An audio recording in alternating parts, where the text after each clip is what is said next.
Helsinki. Well, a lot's changed at Hearts since they won the Scottish Cup in the last game of last season.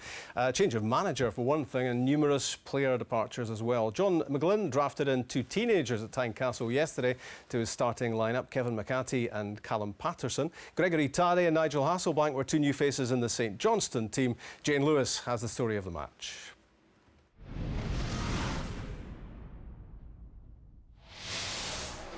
Before kick-off, there was a reminder of Hearts' successful end to last season. Despite major departures this summer, 7 players involved in the Scottish Cup win started against St Johnstone, and fans were introduced to new faces.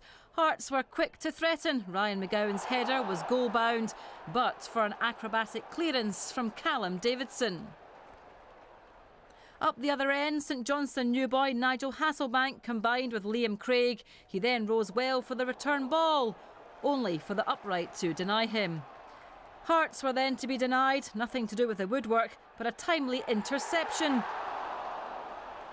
The shot by Andrew Driver, but Callum Davidson turned away the danger. Driver was again involved for Hearts. He teed up youngster Callum Patterson.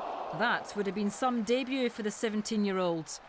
As the half-hour approached, Hearts did open the scoring. David Templeton danced his way into the box, only to be stopped in his tracks by the St Johnstone skipper Dave Mackay. Great trickery by Templeton, with the referee pointing straight to the spot. John Sutton, remember him, stepped up and scored. Sutton back from his loan spell in Australia and back on the score sheet for Hearts. A goal down and more bad news was to come Saints' way as Gregory Tade clashed with Andy Webster. A straight red card was shown to the Frenchman. Manager Steve Lomas looked on, somewhat bemused. Into the second half, a man down, but St Johnstone still pressed forward. As the ball fell to Hasselbank here, John Sutton cleared the danger. After scoring for Hearts, Sutton then saved them on this occasion. David Templeton tried to seal the Hearts win with a low shot, but that was easy pickings for Saints keeper Alan Mannis. The visitors didn't look as though they were playing with 10 men. Hasselbank did well to control the pass, then showed pace and real skill. But Jamie McDonald was equal to his efforts. Templeton was at it again for Hearts, this time with a free kick. Mannis palmed the effort away and St Johnstone eventually cleared. Templeton was probably well on his way to a man-of-the-match performance, but he made sure of the accolade 8 minutes from time. His manager, John McGlynn, happy with that, as Hearts open up their SPL campaign with a win. Well, it's a great start for Hearts, Stephen, but difficult to know what to expect in a way. They've lost quite a lot of high-profile players, but still a fair bit of quality on his staff, John McGlynn. It is. There's going to be big responsibility on the likes of John Sutton. You know, John didn't play an awful lot last season.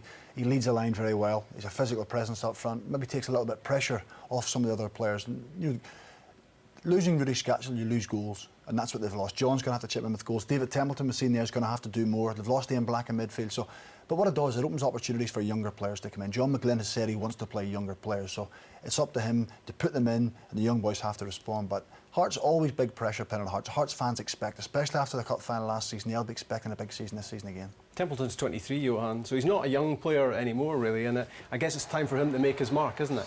It is. He's got something I really like, though. He always keeps asking the defenders questions all the time. He's very direct, you know, he's got the pace, he scores goals for you.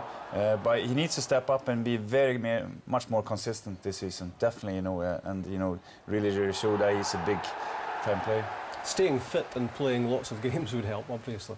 It is. Listen, every team wants a match winner. Everybody wants a player who can turn the game, especially in the SPL, Rob, when a lot of games are tight and compact and, you know, it's hard to get through a defence. He's the kind of guy that can unlock a defence. He's tricky, he can play wide, he can play central, he can play just off in midfield. So he's got lots and lots of attributes, but he has to do it more consistently. Exactly what Johan's saying. Away from home especially, I think he finds it difficult going to tight grounds like Motherwell, like Dundee United, where defenders are closer, putting them under pressure. But he has to grow into that, and he has to start, you know, putting in more match-winning performances. St Johnstone weren't helped, Johan, by playing a fair chunk of the match down to 10 men. We hadn't seen the red card until tonight. What do you make of it? No, I think it's ridiculous. I can't see this being a red card. You know, I would be very, very upset as a player and as a manager to see my player having to have to go off for that. That's nothing for me. I think you were making the point earlier on, Stephen, that it wouldn't have been a scoring punch in the Olympic boxing ring, would it? No, it wouldn't have been. And it's disappointing. You know, Steve probably felt his side were well in the game then. Suddenly you go down to 10 men, it becomes more difficult. You've got to change your shape, you've got to change your formation, you've got to make substitutions, and it just upsets the rhythm of the team. Very, very soft. I think Stevie O'Reilly will go away, I'll have a look at it, and hopefully that'll be rescinded. And yeah, you'd expect an appeal, wouldn't you? Oh yeah, definitely.